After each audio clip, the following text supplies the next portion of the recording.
அமெரிக்க அதிபர் Donald Trump அறிவித்த போர் நிறுத்த ஒப்பந்தம் ஏற்பட்ட 24 மணி நேரத்துக்குள்ளேயே லெபனான் மீது இஸ்ரேல் நடத்திய தாக்குதலுக்கு பதிலடியாக ஹார்முஸ் நீரிணையை ஈரான் மூடியிருக்கிறது. ஹார்முஸ் பாதை திறக்கப்பட்டு எரிசக்தி விநியோகம் சீரடையும் அப்படிங்கிற ஒரு எதிர்பார்ப்பு எல்லா நாடுகளுக்குமே இருந்துச்சு இல்லையா? எதிர்பார்ப்போட காத்திருந்த நாடுகளுக்கு இது ஒரு பெரிய ஏமாற்றத்தை ஏற்படுத்தியிருக்குன்னு தான் சொல்லணும். அமெரிக்கா அதேபோல் ஈரான் இடையே போர் நிறுத்தம் அறிவிக்கப்பட்ட சில மணி நேரங்களில் லெபனான் மேலே இஸ்ரேல் இதுவரை இல்லாத அளவில் கடுமையான வான்வழி தாக்குதலை நடத்தியிருக்கு.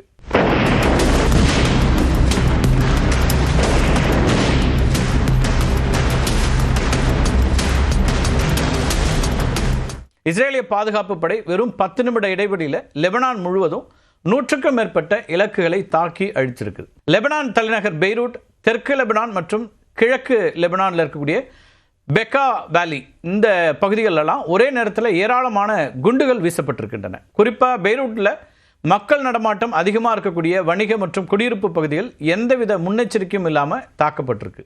இந்த ஒரே நாள் தாக்குதலில் குறைந்தது 250 பேர் கொல்லப்பட்டதா லெபனான் சுகாதார அமைச்சகம் சொல்லியிருக்காங்க. 1000க்கும் மேற்பட்டோர் படுகாயம் அடைஞ்சிருக்கிறாங்க.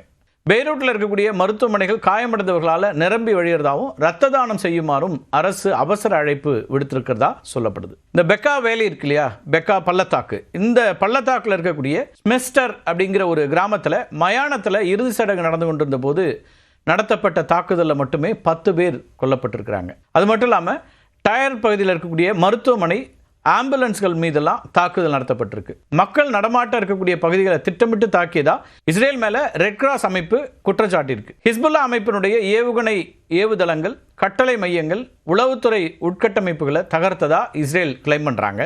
அமெரிக்கா ஈரான் போர் நிறுத்த ஒப்பந்தத்தில் லெபனான் மற்றும் ஹிஸ்புல்லா சேர்க்கப்படவில்லை அப்படின்னும் இஸ்ரேலிய எல்லைகளுக்கு அச்சுறுத்தலாக இருக்கக்கூடிய ஹிஸ்புல்லாவை ஒடுக்கும் வரை தாக்குதல் தொடரும் அப்படின்னும் இஸ்ரேல் பாதுகாப்பு அமைச்சர் இஸ்ரேல் காட்ஸ் தெரிவிக்கிறார். இந்த தாக்குதலை லெபனான் அரசு வன்மையாக கண்டிச்சிருக்கிறாங்க. கொல்லப்பட்டவர்களுக்கு இரங்கல் தெரிவிக்கக்கூடிய வகையில் நாடு தழுவிய அளவில் துக்கம் அனுசரிக்கப்படும் அப்படின்னு லெபனான் பிரதமர் நவாஃப் சலாம் அறிவிச்சிருக்கிறார். இஸ்ரேலுடைய தாக்குதல்களை உடனடியாக நிறுத்தறதுக்கு வலியுறுத்த வேண்டும் அப்படிங்கிறது உலக நாடுகளுக்கு அவர் வச்சிருக்கக்கூடிய ஒரு கோரிக்கை. லெபனான் மீதான தாக்குதல் நிறுத்தப்படாவிட்டால் அமெரிக்காவோடு எட்டப்பட்ட போர் நிறுத்த ஒப்பந்தத்திலிருந்து நாங்கள் விலகுவோம்னு ஈரான் இப்போ எச்சரிக்கை கொடுத்துருக்காங்க. இதனுடைய ஒரு பகுதியாக தான் ஹார்முஸ் நீரிணையை ஈரான் மீண்டும் மூடி இருக்கிறது. ஈரான் உடனடியாக ஹார்முஸ் நீரிணையை திறக்க வேண்டும் அப்படின்னும் அதனை மூடுவது ஏற்றுக்கொள்ள முடியாத செயல் அப்படின்னு வெள்ளை மாளிகை ஒரு அறிவிப்பை கொடுத்துருக்காங்க. இன்னொரு பக்கம் லெபனான் மீதான தாக்குதல் குறித்து பேசிய டொனால்ட் ட்ரம்ப் ஹிஸ்புல்லா இந்த ஒப்பந்தத்தில் சேர்க்கப்படவில்லை, அது தனிப்போர், செப்பரேட் ஸ்கிமிஷ் அப்படிங்கிறாரு அப்படின்னு வெளிப்படையாகவே சொல்றாரு. இதுக்கிடையில் இஸ்லாமாபாத்தில் நாளை நடைபெற இருக்கக்கூடிய பேச்சுவார்த்தையை உலகம் உன்னிப்பாக கவனிச்சிட்டு இருக்குது. இந்த இஸ்லாமாபாத் அக்கார்ட் அப்படின்னு அழைக்கப்படக்கூடிய பாகிஸ்தான் முன்மொழிந்த அமைதி திட்டத்தினுடைய முக்கிய அங்கமாக இந்த பேச்சுவார்த்தை நாளைக்கு நடக்குது. பல வாரங்களாக நடைபெற்று வரக்கூடிய கடுமையான போருக்கு பிறகு 2 நாடுகளுடைய உயர்மட்ட தலைவர்கள் நேருக்கு நேர் சந்திக்கக்கூடிய முதல் நிகழ்வாக இது இருக்கும். 2 நாடுகளும் தங்களுடைய மிக முக்கியமான பிரதிநிதிகளை இந்த பேச்சுவார்த்தைக்கு அனுப்புகிறாங்க. அமெரிக்கா சார்பில் துணை அதிபர் JD வான்ஸ் அவர் தலைமையிலான ஒரு குழு பங்கேற்குது. ஈரான் சார்பில் நாடாளுமன்ற சபாநாயகர் முகமது பாகர் காலிஃபா அவருடைய தலைமையில் ஒரு குழு பங்கேற்குது. இவர் ஈரானுடைய தற்போதைய போர்க்கால தலைமையினுடைய மிக முக்கியமான நபர் அப்படின்னு பார்க்கலாம். ஈரானுடைய உச்ச தேசிய பாதுகாப்பு council, supreme national security council இருக்கு இல்லையா, அதே போல் பொருளாதார ஒருங்கிணைப்பு கவுன்சில், இதிலெல்லாம் உறுப்பினராக இருக்கக்கூடியவர் அவர். ஈரானுடைய புதிய உச்ச தலைவர் மொஜபா கமேனிக்கு மிகவும் நெருக்கமானவரும் கூட. ஈரானிய புரட்சிகர காவல்படையின் ஆதரவு பெற்ற ஒரு தலைவராகவும் அவர் இருக்கார். இவரது அதிரடியான பாணியின் காரணமாக தான் சர்வதேச ஊடகங்களால் இவர் ஈரானின் ட்ரம்ப் அப்படின்னு அழைக்கப்படுறாரு. அதிபர் ட்ரம்போட நிர்வாகம் இந்த பேச்சுவார்த்தையை ஒர்க்கபிள் பேசிஸ் அப்படின்னு குறிப்பிடுறாங்க.